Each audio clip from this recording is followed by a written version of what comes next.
Okay, let's get started on today's webinar, and welcome to everyone. And the topic of today's webinar is ingest scaling for live streaming. And I would like to show the agenda for today. We'll do a short introduction to start with. Then I'll talk a little bit about when and why to use scaling. We'll move on to the various options for scaling that you'll have. And then, in case you decide to build your own streaming scaling solution, we'll discuss how to do that properly. For then to look a little bit at a few pitfalls and how you can solve them or avoid them, and eventually wrap up and have some time for questions and answers.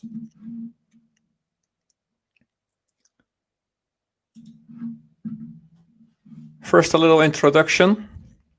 And while I'm talking a little bit about myself and about Raskunden, my company, I would love if you could write a little bit about yourself as well, and where you're from, what you do, and for instance, why your interest for this topic.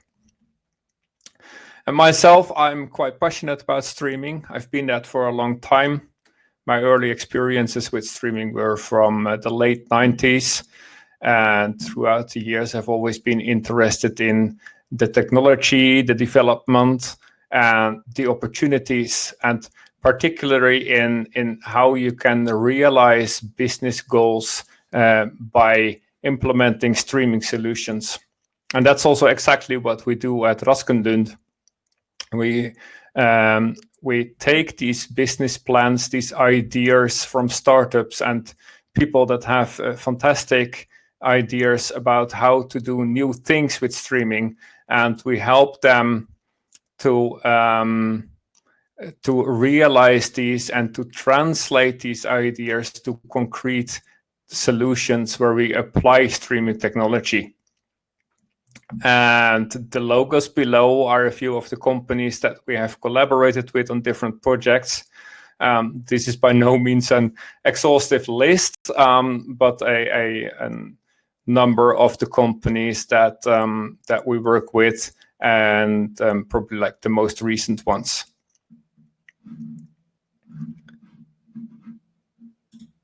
So let's move on to today's topic, and the first question is when or why do we need scaling or auto-scaling? That question has a seemingly obvious answer, I would say. Apparently or obviously, you need scaling when there is a change in the need for capacity. And in the context of streaming, you could say that that is either when the number of people who watch your streams is changing, or when the number of people who want to stream, who want to broadcast via your platform is changing. And the number of people that watch your streams, the audience, is sometimes referred to as the egress, whereas the number of incoming streams is referred to as the ingest. And for egress, for scaling of audience, we actually have a number of solutions that has been around for a long time. CDNs are very well known, of course. And also for low latency, there are a number of solutions on the market. There are providers like NanoCosmos or C-Blue who can take your stream and distribute that around the globe with very low latency. But for the ingest side, there are not so many solutions. And it's more likely that at some point, if you're building a streaming platform, that you'll be interested to build something that can do scaling on the ingest side. And why would you need that? Of course, if you have a fairly predictable number of concurrent streams. Say that you're an OTT service and you have 300 TV channels that run 24/7, then you know what capacity you require, and you can buy hardware or virtual machines and make sure that you always have the right capacity. But when you're talking about solutions or platforms for social streaming, for instance, then the capacity may vary a lot throughout the day, throughout the week, throughout the month. And we can see that here in the graph that is in the slide with purely hypothetical numbers. But on Monday and Tuesday, say that this is the number of streams or the number of broadcasters that are publishing to your streaming platform. Then on Monday and Tuesday, you'll have a fairly average number of streams. And then on Wednesday, something happens and suddenly you need more than twice the capacity because a lot of people want to use your streaming platform. On Thursday and Friday, we're more or less back to normal. And then Saturday, nobody wants to stream through your platform. So we're almost down to zero. And if you would have a fixed number of servers or a fixed capacity, say that you cap your capacity on 3,000 concurrent streams, then on Wednesday you would run into trouble and a lot of people would be disappointed. Whereas on Saturday, you would waste a lot of resources and therewith a lot of money. So ingest scaling and auto-scaling is really focused on how can we adapt to the requirements for capacity. And that especially in unpredictable situations. And there may also be related reasons to do scaling.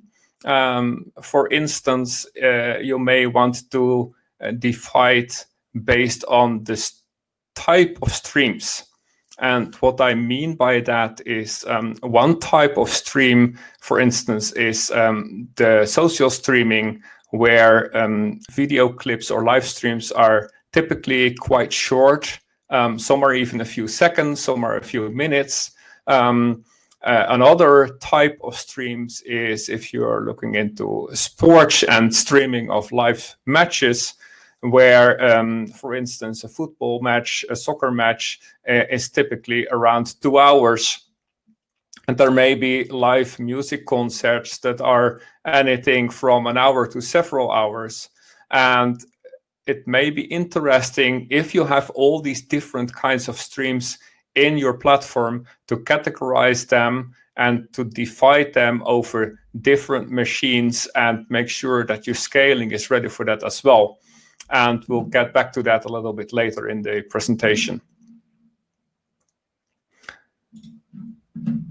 So once you've decided that you need auto-scaling and that your business idea or your plan is to serve a varying number of streams, and you want to make sure that your platform is ready for that, then what are your options? And the first option is a very simple option, is that you outsource the entire auto-scaling and basically your entire platform to a service provider. That could be Amazon Media Live, Azure Media Services, NanoCosmos, C-Blue, Wowza Cloud, and of course there are a number of other providers who can help you with that. And you could typically use their API to create a stream and connect your mobile app to that stream and connect the viewers to the CDN that this provider offers you, and you would not have to worry about scaling at all. And you could say that this is a form of auto-scaling in that it allows you to scale to maybe not unlimited, but definitely to scale from 0 to a lot without having to worry about anything. The challenges with these solutions is, of course, that first of all, because you get the entire platform from your provider, often these solutions are more expensive, and therewith also typically focused at a smaller amount of concurrent streams. But I would say if you have an overseeable amount of streams, like a dozen, 20, 30, 40 maybe, then this is definitely a viable option to look into, because you really don't have to worry about building anything of your own, and you get the entire solution directly provided from the service provider.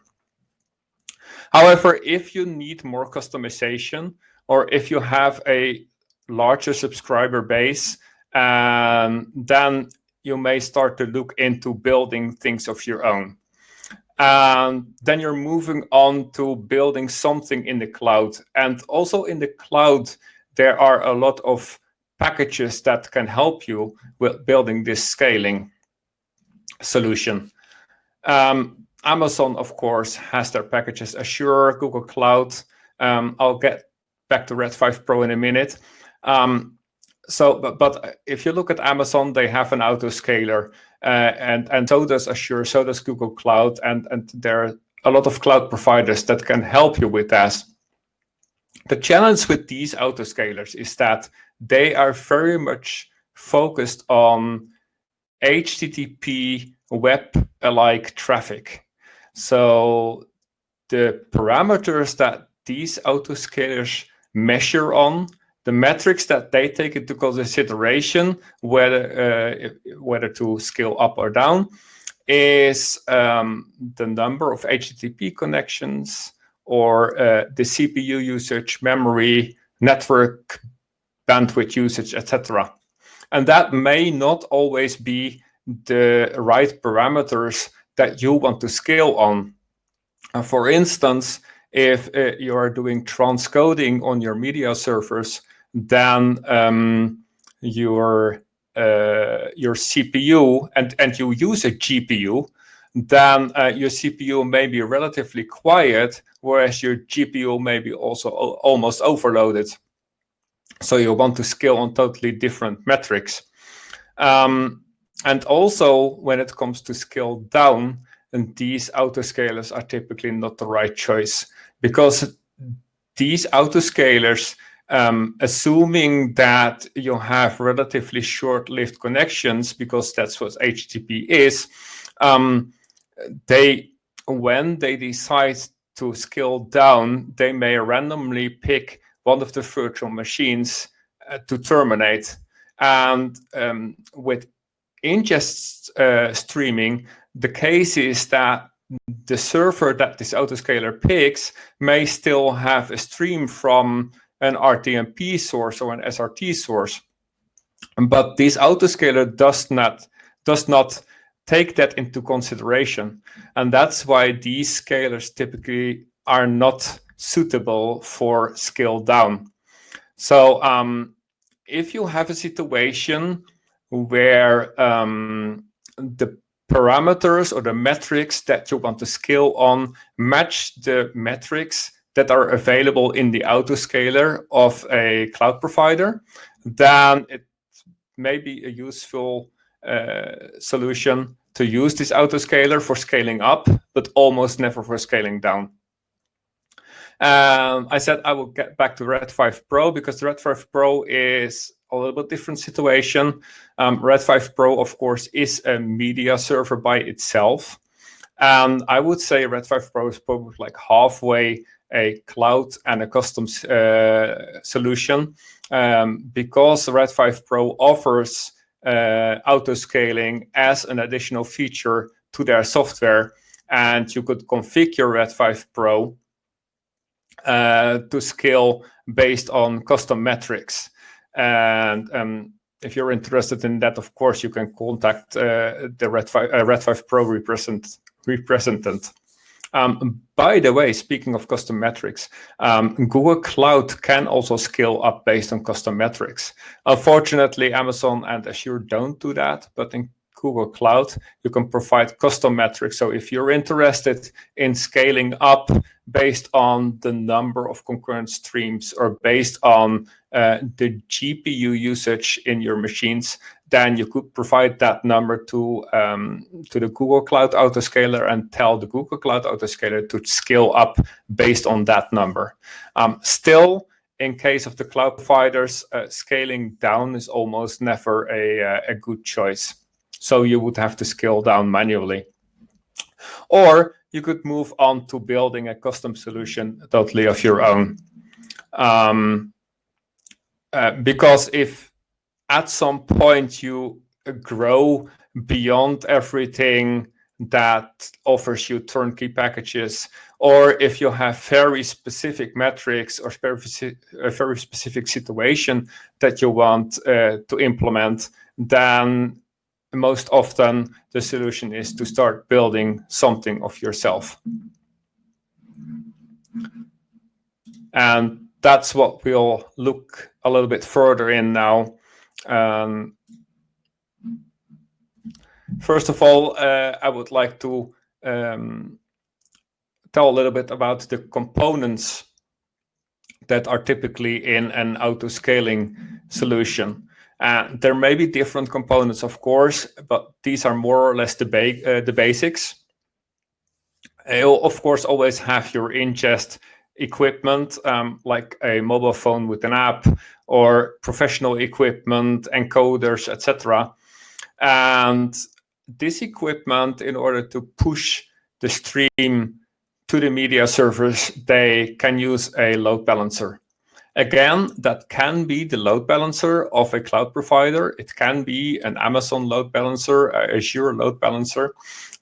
These cloud providers provide TCP load balancers so that you can load balance your RTMP stream and automatically assign a stream to a media server. But it may also be that you want to implement your own load balancing service or API.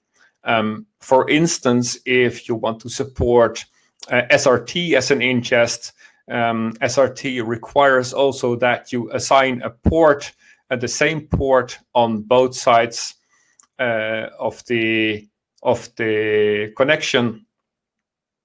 So that would mean that you need some kind of port management to make sure that when someone wants to stream, you can assign not only a server, but also make sure that there's an available port on that server. And then on the other side, you have the CDN or your stream distributor that wants to get to that stream that runs on the media servers. And typical CDNs, they would send a request for the stream that can be relayed to a load balancer, which in case of HTTP-based transport protocols like HLS or MPEG-Dash can be a simple HTTP load balancer. But then one way or another, this load balancer must know which of the media servers the stream is running on. And you can implement proxy servers that are aware of where the streams are running so that the proxy server can relay the request to the correct media server. The proxy server, since it's, again, HTTP based, it can be a simple Nginx or HA proxy that just is extended with a little bit of script to do the routing. Other situations, of course, you may have SRT output, you may have a RTMP push output, where you may decide that you're pushing your RTMP directly from the media server to Wowza Cloud, to LivePeer, to CBlue, to whatever situation, whatever distributor you're using. Then at the bottom of this picture, we see probably like the most important part of the scaling, and that is the orange box, which we usually call the watcher, or you could call it the controller. Like really the application or the software that sits in the middle of the scaling and makes all the decisions, does all the monitoring, applies the algorithms, and controls the entire scaling process. And the process is then that the media servers, they can provide their metrics directly to the watcher or via a volatile storage like Redis or similar. And then the watcher decides whether there is more capacity required or whether there's overcapacity. If more capacity is required, the watcher uses a prepared virtual machine image to launch a new virtual machine and add that virtual machine to the media server cluster.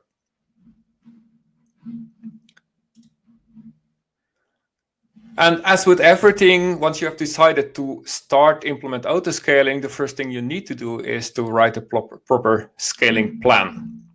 And in this scaling plan, there are 4 points that I would say you absolutely must include, or that you absolutely must think of before you start to implement anything, any scaling solution. And these 4 points are scale up, load balance, scale down, and distribute. Back to scale up, you must decide how and why and when you want to scale up. Of course, you want to make sure that you always can handle always have the capacity available to handle the number of incoming streams. But you want to know what are, in my case, the specific metrics that I want to scale on. And when should I, what makes the decision to, what decides that I have to scale up? And once I decide to scale up, how do I scale up? How fast do I scale up, etc.? With regards to load balancing, you have to think over how am I going to divide the streams, the incoming streams, over the available media servers. We talked already a little bit about using default TCP load balancers. The challenge with these load balancers is that they typically use the round robin scheme, meaning that the next stream gets assigned to the next server. If you decide to use that, you must also have control over which servers this load balancer can access. Alternatively, if you decide to implement your own load balancing service, you must decide how are the incoming streams going to use this load balancing service to find out which server they should access. Scale down is also a very specific component that you must think of thoroughly before you start implementing it. Because the challenge with scale down is something that I already mentioned a few minutes ago. You can't just terminate any virtual machine. You have, once you decided that I have overcapacity, you have to figure out which of these machines is most likely to have 0 streams running, and then I can terminate it. And you have to wait before until all streams are terminated on that machine. But of course, if you have 10 servers and all 10 of them run 5 streams, which means you have overcapacity, which means you can try to shut down one of them. Which one do you pick, and which one do you flag for termination? And what if that specific server that you picked actually turns out to be the one that has very long-lived streams with people who are broadcasting for hours, whereas suddenly there's a different server that you did not flag for termination that turns out to have 0 streams?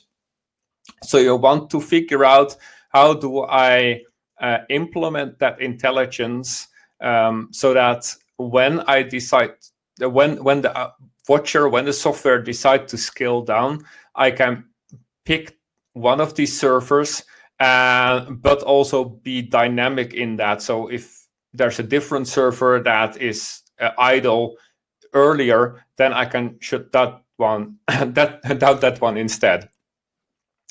And the last thing that you must think of is how you're going to distribute your streams. Because if you can push your streams, say over RTMP to a provider, to a distributor, then you must make sure that for every stream that is started, that you also push that stream onto your distributor. Whereas if you decide that you are going to distribute via CDN, you must make sure that your CDN can reach your streams and also know which stream runs on which server. Something that you can implement by using the proxies that I showed in the picture before. So these are the 4 items that you really should think of when you're writing a scaling plan and keep in mind when you start implementing. I already mentioned that the watcher or the controller is quite a critical and central part in the entire autoscaling platform. And this watcher has basically 4 tasks. And the first task is that this watcher should at any given time keep the status of all streams, know what resources there are on the network, know what virtual machines there are running and are available, know what the capacity, the available capacity is on these virtual machines, etc., etc. And the watcher can decide to gather this information on interval every 10 seconds, for instance, or it can do that event-based, that when there's a new stream coming on to the platform, then all of the metrics are updated, or it can do a combination of that to be entirely sure that you have the right information at any given time. Then the watcher, based on all that information, the watcher must decide if anything must happen. So it can be that you must scale up simply because there are a growing number of streams coming onto your platform, and you've probably set a threshold that when my 75% of my current capacity is reached, I want to scale up and add a new virtual machine. Or the watcher may decide to scale down. The watcher may decide to sidetrack a resource, which means that I'll take that watcher off the load balancer list so that the load balancer can no longer assign new streams to that specific server. So is there any action? And the watcher, the controller, should take all the algorithms into consideration when before making the decision. And the interesting thing is that if you implement your own software here, you can also implement and decide what are the important metrics or parameters for me to scale on. And I'll get back to that a little bit later when we're talking about pitfalls and related opportunities. The third action or the third task that the controller must do, of course, is to act based upon that decision. So the simplest example is that when the numbers have been processed and the outcome is that the watcher must that you need a new virtual machine, then the watcher must go and fire up a new virtual machine and use that virtual machine image and talk to the cloud provider API and say, hey, start a new virtual machine, run this software, and then add that virtual machine to the cluster. And besides, something I should probably have told earlier, but I talked about Amazon and Azure and Google Cloud. And of course, you could also use a Kubernetes cluster as a base for your scaling platform. the challenge that you have with using a Kubernetes, or the advantage that you have with Kubernetes is, of course, that you can like literally dump a Docker image on the virtual machine and launch that Docker image. And then you have the same Docker image, and you can manage it with Kubernetes, probably manage it with Rancher if you use that. And that gives you a fantastic way to manage all the servers in your cluster. The downside, or not the downside, but the inconvenience is that in terms of scaling, it barely gives you any advantage. Because when you're scaling, for instance, based on network capacity or based on CPU or based on GPU, then you're still dependent on the underlying hardware. In case of your virtual machine, you're dependent on the type or the capacity that your virtual machine offers. So running Docker on top of that virtual machine doesn't give you more capacity. It just gives you a way to maybe manage your cluster in a more convenient way. So yeah, and I'll get back to that a little bit later as well. The last task that the watcher or controller must do is to keep every component and people informed in the platform. One example is the proxy servers that can handle requests that come for the CDN. These proxy servers should know which stream runs on which server, and it's the task of the watcher to store information in the database and make sure that the proxy can pull that information from the database, or the proxy could even like use the watcher's API to request which stream runs on which server. And also, of course, the watcher is responsible to inform whenever there are exceptional situations, to do escalation, and maybe send out SNMP messages or SMS messages, etc., etc.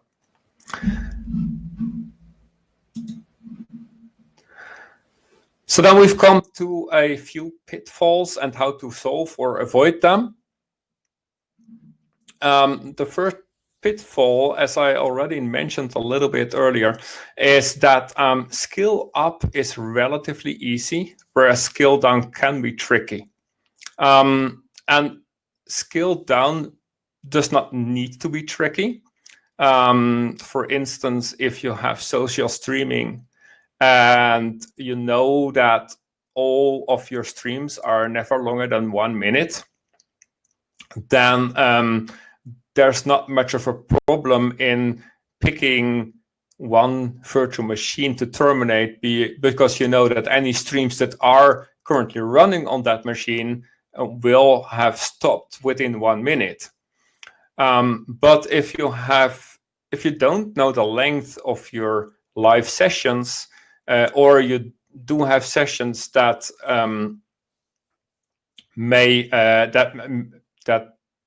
are very long, then it may be quite tricky to scale down and to pick the right server.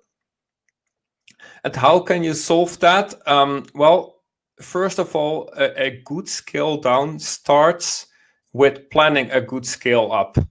And in the beginning, we were talking about scaling up not only because you have a growing number of streams, but also in relation to that, scaling because you have different types of streams. And the more information you have about the type of stream, the better you can decide which stream should go to which server. Which means that if you know that particular streams are very short-lived, social streams that last for a few minutes, then you may route them to specific servers where you have all short sessions, which means that you know that these servers, if I need to shut down, if I need to pick a server to shut down, then there's a big chance that this server that has always short sessions is going to be idle in a few minutes once I've sidetracked it.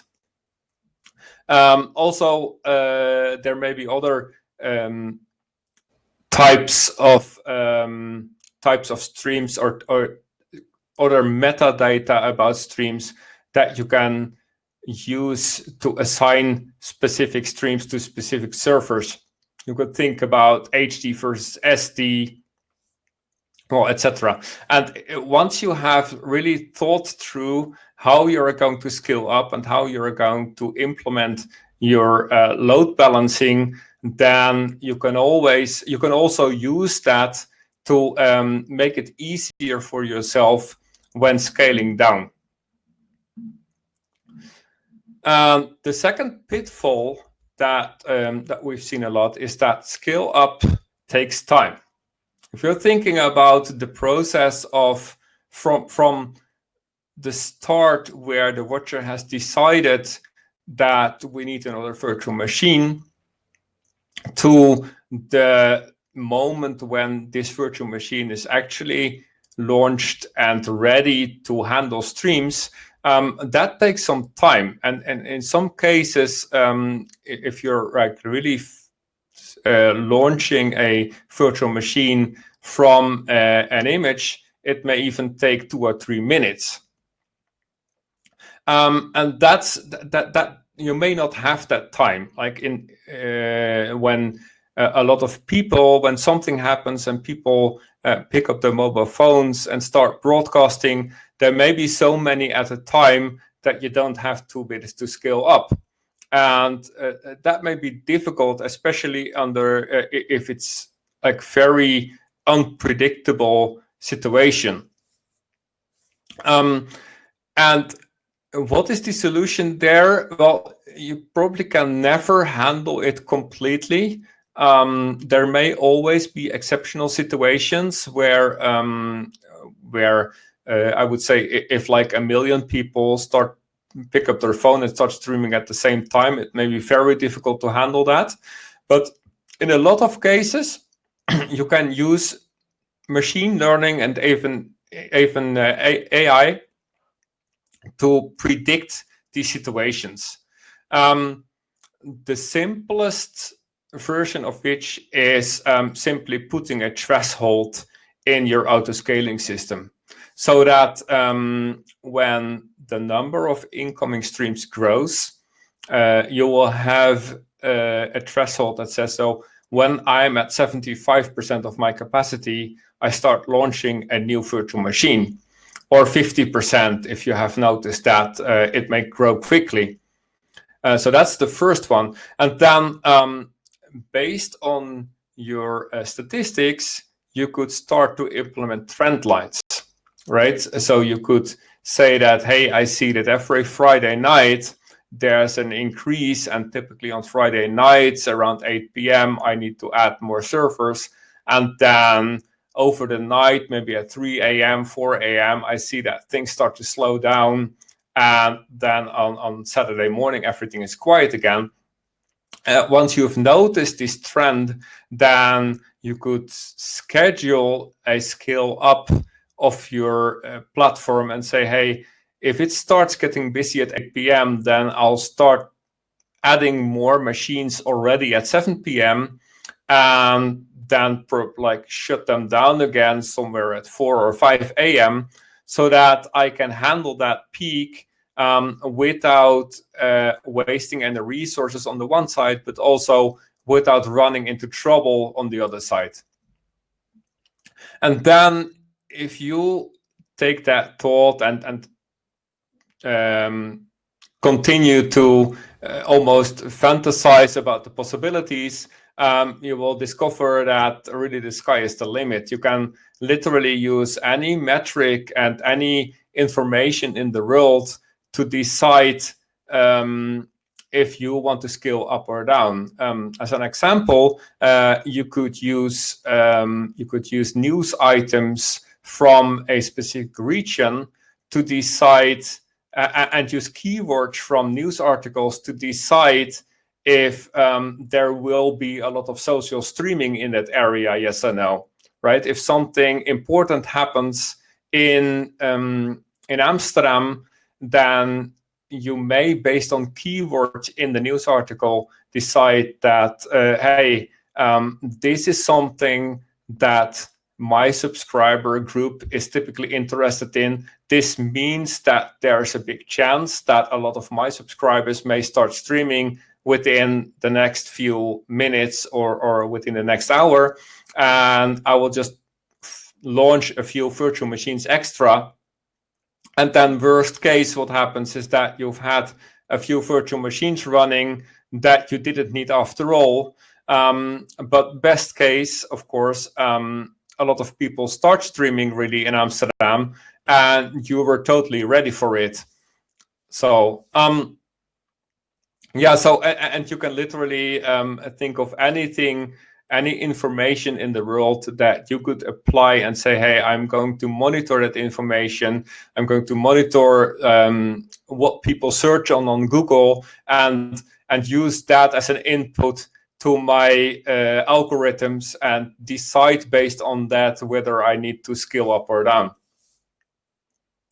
The third pitfall that I want to talk about is the choking success. So literally everything goes so well that you feel that, hey, my platform is like totally automatic and probably doesn't need any attention. I'll go back to bed and like let everything run out of itself. And then the next morning you get up and you see probably that you have like 120 servers running, and of which like 90 are idle. And you're looking at a huge bill from your cloud provider. And I've seen that happen with in situations where people literally didn't monitor their system, and the system kept scaling up, and there were a lot of expensive servers running that wasn't required. So even though autoscaling is really intended to be as automated as possible, you should also always keep an eye on it, always make sure that you have decent monitoring, that you have decent notification systems, and not at least that you set some limits somewhere. Even if you say that, hey, I can expect at any given time, I can expect 1,000 concurrent streams, and then that may grow to 4,000 or 5,000. Then set a limit at 10,000 so that when things really start to burst, you still have some limit for yourself and things don't get out of control. So that's my last advice. And with that, I hope that you've received some new information about how to scale and auto-scale a streaming platform. And if there are any questions, then feel free to ask them in the chat window, and I'll do my best to answer them. If you have any very specific questions about your case, or you would like to have any help with writing a scaling plan or help with the implementation of a scaling solution, then of course feel free to contact us at the email address that I provided here.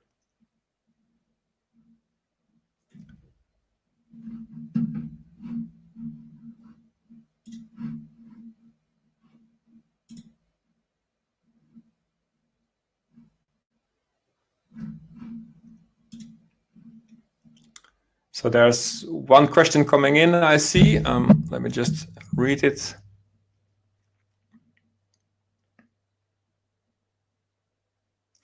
Okay, so the question is, how powerful instances do we generally use, or would we use? That totally depends on first of all, on your type of streams and on what you want to do with it.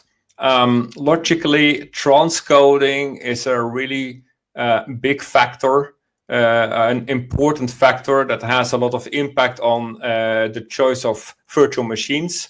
Typically, if you need to do transcoding, then you use GPU machines. And but still with GPU machines, then if you have HD streams, then you may be able to do like 10 to 15 streams on an average machine. And on the other side, if you don't need to do transcoding, then you can probably like run hundreds of streams on a single machine. So, and it also depends on the kind of streams that you run. If you have all SD streams or relatively small resolution, low bit rate, then of course you can do a lot more streams on a single server. If you have all HD or even 4K streams, then you'll do less. It depends on if you need to do packetizing, like transmixing to HLS and or MPEG Dash, because in a lot of media servers, when they generate the HLS chunks or the MPEG Dash segments, they keep these segments in memory.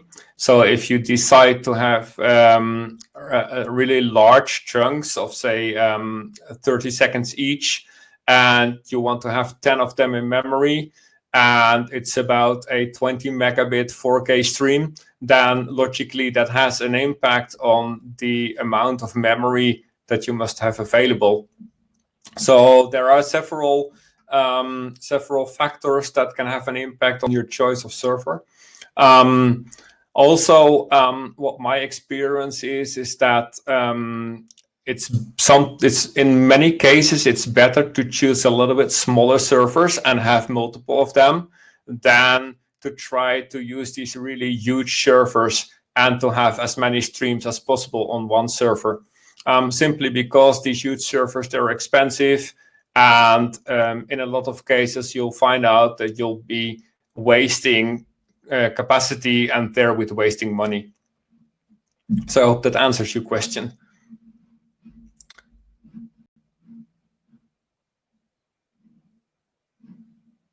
Okay. Well, I would like to thank you very much for your attention. If you would like to watch this again, we'll upload this today to raskin.com/webinars, and you can watch it back there. If you would like to contact us, don't hesitate and drop me an email, and we'll answer you as soon as possible.